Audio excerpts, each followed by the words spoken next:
mga kababayan, mga ka-GPnatics, ito naman po ang pag-usapan natin. Hay nako. Tila doon sa mga pahayag ni Senator Erwin Tulfo, mga kababayan, ay masama ang kanyang loob, nagagalit siya dito kila Alan Peter Cayetano dahil pinalalabas nila na ang minority ang may plano, mga kababayan, ng nangyari po sa Senado. Ang galing talaga gumawa ng kwento ng mga ito.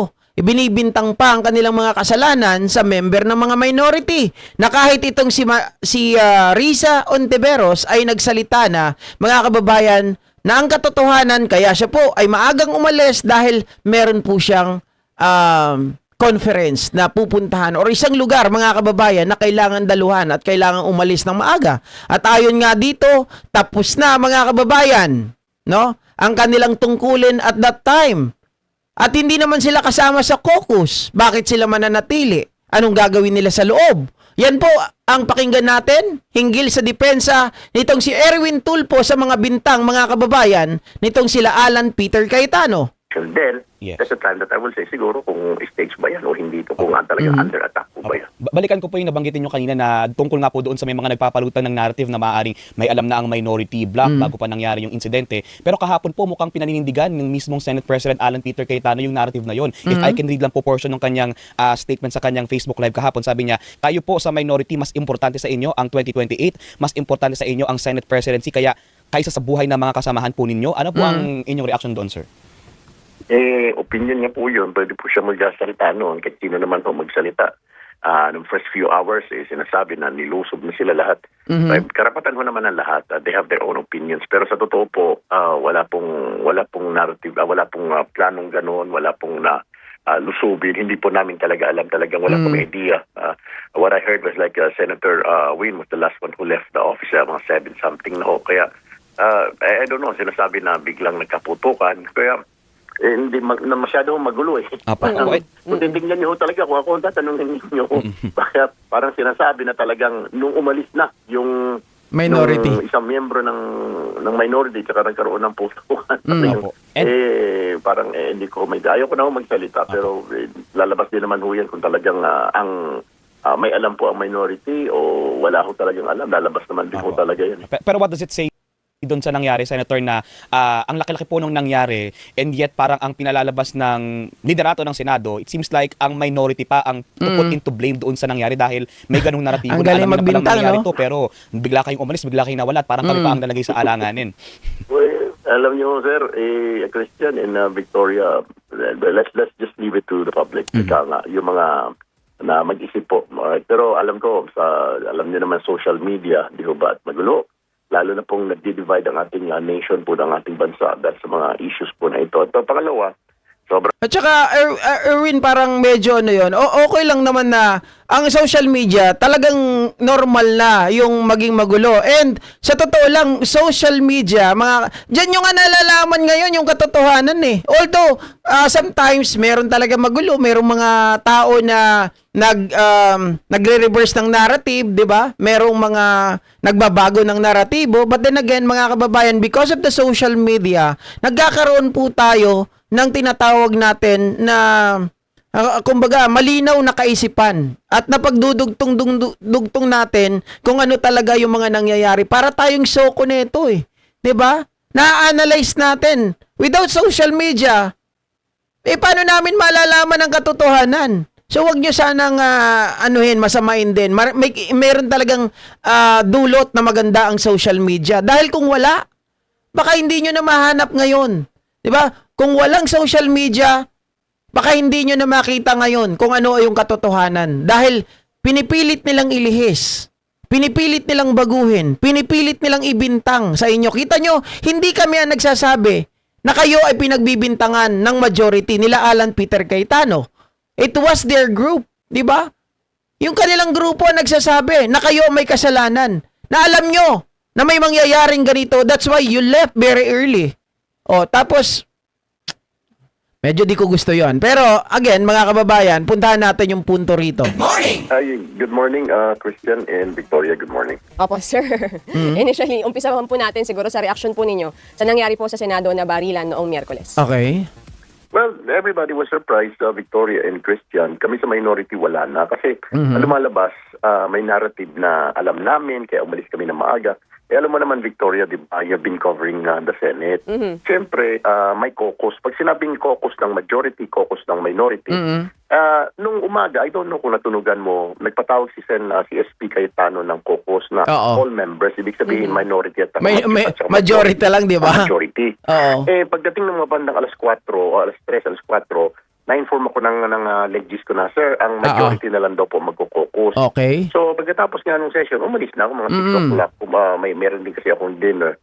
Kaya umalis na ako. Tapos, lahat kaming minority. Di ba, alam mo naman yun, pag sinabing majority lang ang caucus, which is sabihin parang meeting lang sila close door, sila lang yun. So, wala na po kami doon. Hindi, actually, yung caucus nila, parang sila talaga yung nag-plot, di ba? Na sila yung nag-stage eh. Sila yung gumawa ng script. That's why gusto nila na umalis na kayo and they put blame on you, di ba? Ganun yung nangyari, mga kababayan eh. Na kunwari, wala daw silang alam. Talagang style ng mga hudas, mga inayupak eh.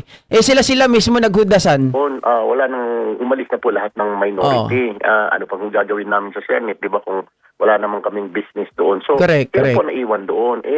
Pinapalabas ko agad na meron kaming plano, may ginawa kami. Hindi po, kasi kung nagpatawag po sila ng all members sa caucus po, at kung natuloy po yung plano po, wala akong maging problema, wala po kung umalis na maaga. Yun po yung totoo doon. Well, na-shock po kami. Siyempre, may mga staff pa po kami doon. Hindi lang naman po majority ang nandun. May mga staff pa rin po ako naiwan doon. Yung mga members ng minority, may mga nagtao pa rin po doon. Natakot din naman po yung ilang mga staff namin dahil sa nangyaring putukan. Pangalawa, galing din po ako sa media, sa nagko-cover din po ako. Ang media po, hindi naman po talaga battle-tested po yan. Ang trabaho lang po ng media ay coverage. Mabuti mo sana kung yung mga media na nagko-cover doon, yung galing ng mga mga nag-cover na ng giyera, hindi na naman puputukan. So, maririnig mo yung sigawan, yung iyakan. It's because they were so shocked yung nangyari putukan. Delikado din naman. Yeah. Di ba? Totoo yun. They were so shocked. But then again, mga kababayan, the media were shocked.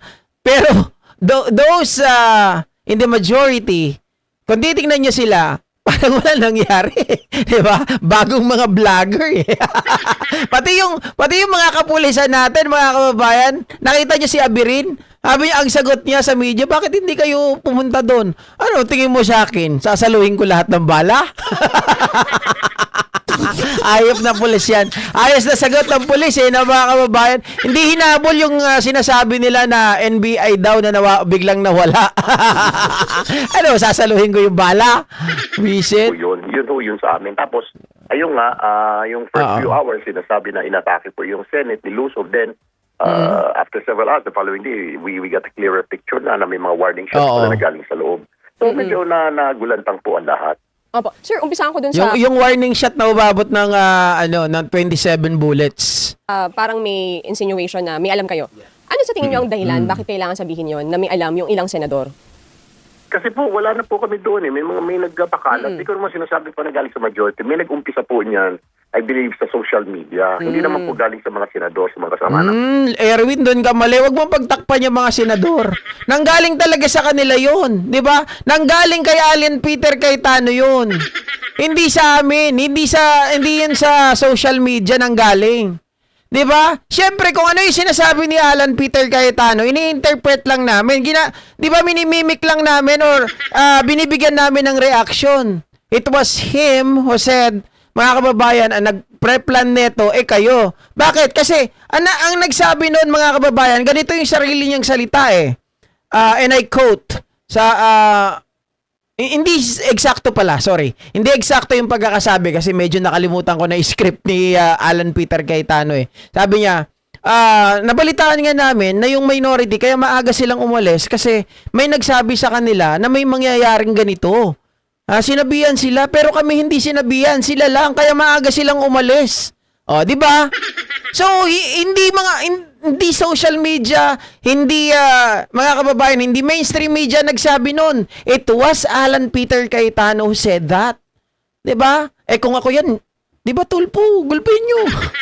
para mabembang ang ulo. namin sa majority in fairness. Oo. May kumalat lang na, bakit wala ang minority? Nabasa po yun dumaan po yun sa wall ko Bakit nasaan yung mga miyembro ng mga minority?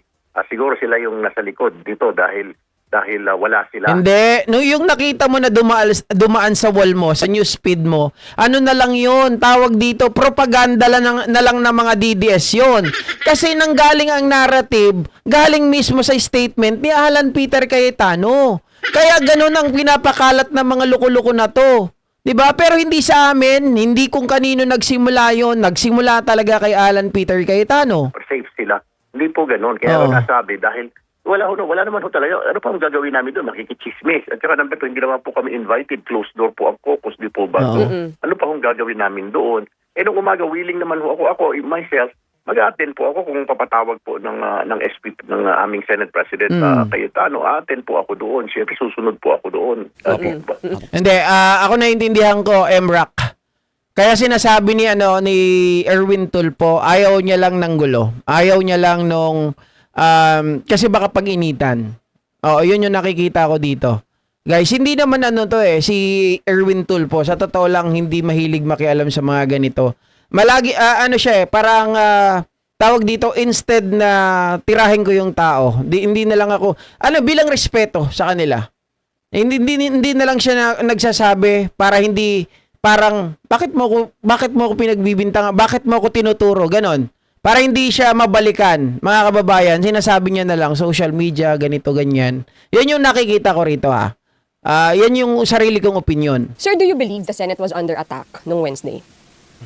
Nung una po, opo. Kasi nung ngayon, una po, opo. lumalabas na sa mga picture na pati yung ombudsman, sabi Oo. na sinuspindi po ng preventive suspension si Sergeant Atarsa Oo. Pascal. Nung una po, talaga nagalit din ho ako. Sabi ko, ba't gano'n? Ba't nilulusob? Pero magulo ho, hindi ho malaman. Sinasabi ng NBI, first few hours din, wala kami tao doon. Hindi kami, sabi ko, sino? Tapos tinitingnan ko yung mga videos kasi I was nasa dinner ako, yung aking chief of staff si Jerry Covier was the one who told me like, boss, inaatake ang Senado. So sabi ko, sino? Sabi ko, hindi ko rin alam, pero may mga armadong lalaki raw sa labas, mga naka-uniforme. Tapos ang gulo-gulo. Pero tinignan namin. Yes, na umiiwas. naman, yung mga Marines, may mga talagang contingent na Philippine Marines na sa Senado. Yes. Tapos parang they were there to protect. Umakyat sila sa second floor yata or somewhere. Para to protect, may tinuturo silang lugar na nakafocus sila na binabantayan na baka doon pumasok.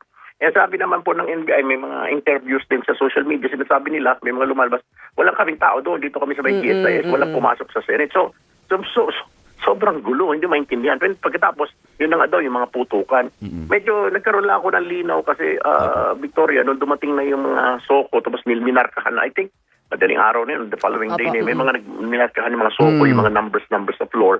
Mukhang yun yung mga basyo.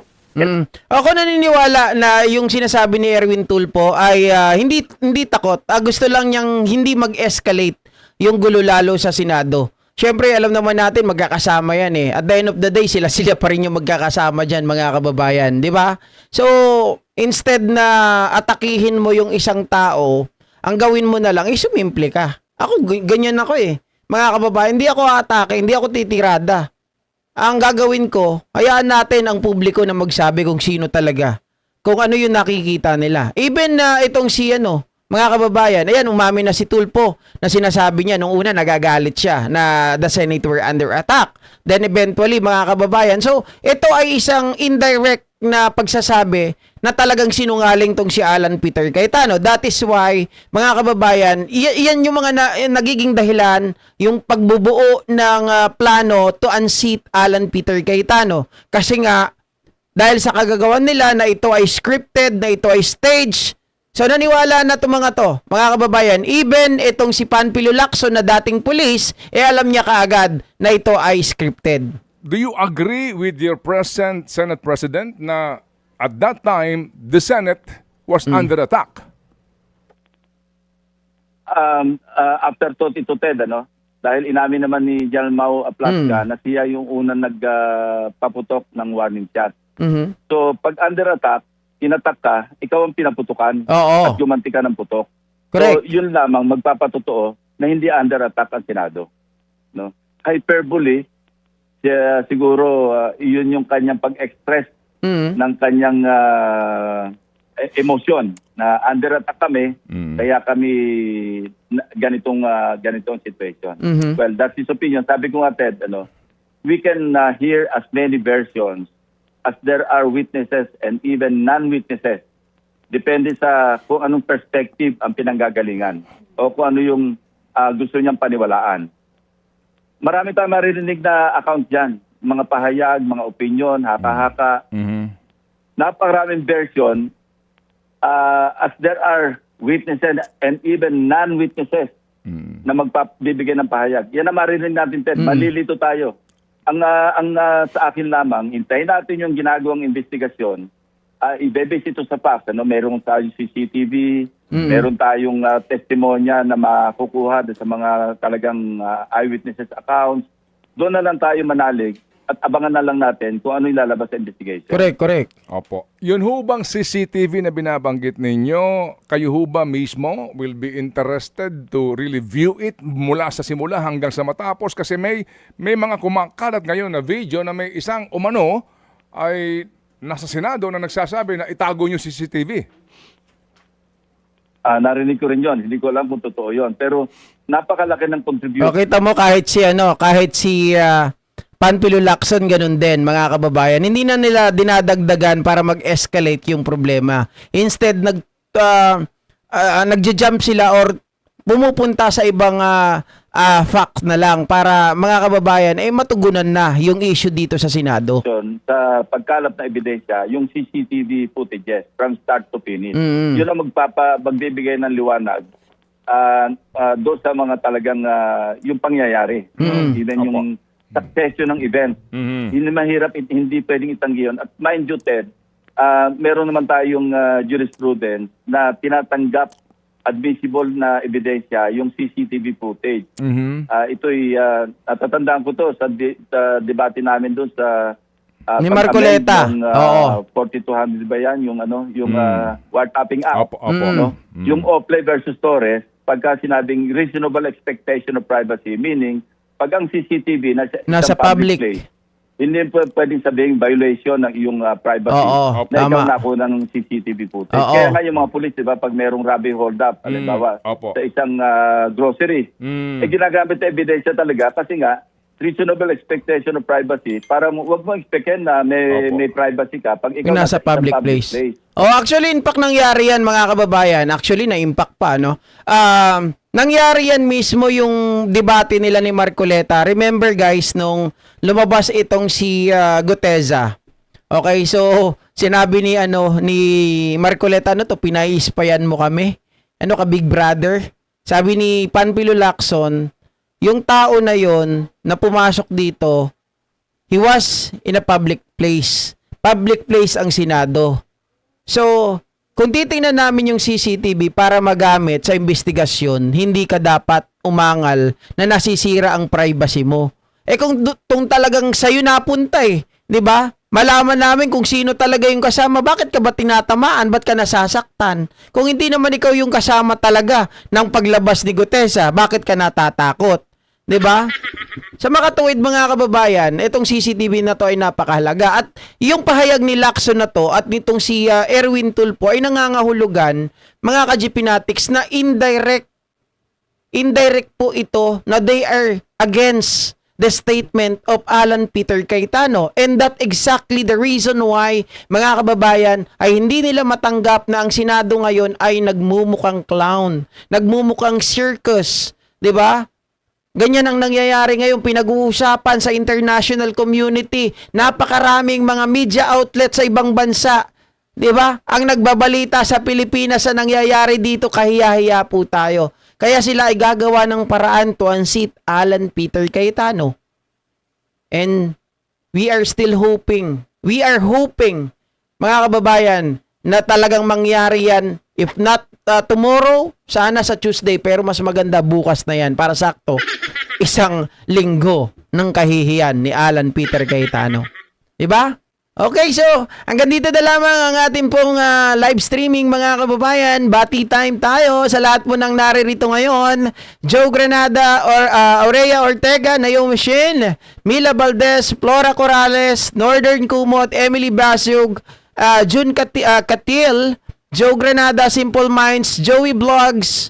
Nandito rin mga kababayan, si Mr. Rockman. Nandito rin si Edwin Diante. Jemma Camarines, hello. Hatchmag. Ma'am Norma, Romeo Gonzalez. Andito rin mga kababayan, Susan Gonzalez, Harold Gajizan, Jesus Bayobo. Andito rin mga kababayan, Emily Basug, Mama Mo. At syempre si Iris Torre. Kaya, sino pa?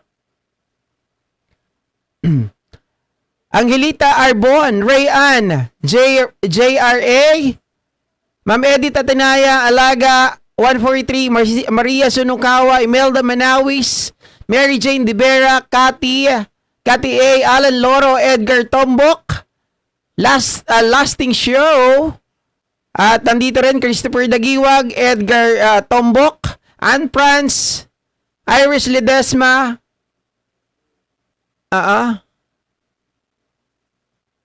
pag nag-video call si Bato and Robin, their location will get tracked. Oh, paano pag nakagamit naman sila ng VPN? Paano 'yon? Thank you ka GP. Bye-bye. Ingat kayong lahat. Lahat nawa matapos ang kaguluhan. Thank you. Ma'am Leticia Fernando, hello. Welcome back to the Philippines. Ma'am Floor Faith, Naomi Shin, paano kung na-delete na ang footage sa nangyari nung nagpaputok si Sergeant at Arms Aplaska? Well, mga kababayan, kasi nung una sinasabi niya wala daw kuha nung nangyari yung putukan. So, kung walang kuha, alam nyo na yon, Minagic. 'Di ba? Alam nyo na yun, Minagic. May lumabas na ng mga nakuhang CCTV footages ng bilyonaryo. Nakita doon yung pwesto. Wala naman silang pinapuputukan. Ang layo-layo. Mga kababayan, talagang gumawa lang sila ng eksena. Oh. Ma'am Naomi Shin, Susana Gander, Rayan, Mary Hadlos Garnase, naimbag nga Rabio, ma'am, from Ilocos Sur. JB Gonzalez, Edith Atenaya, thank you so much po sa lahat. Thank you, and God bless. See you tomorrow, guys.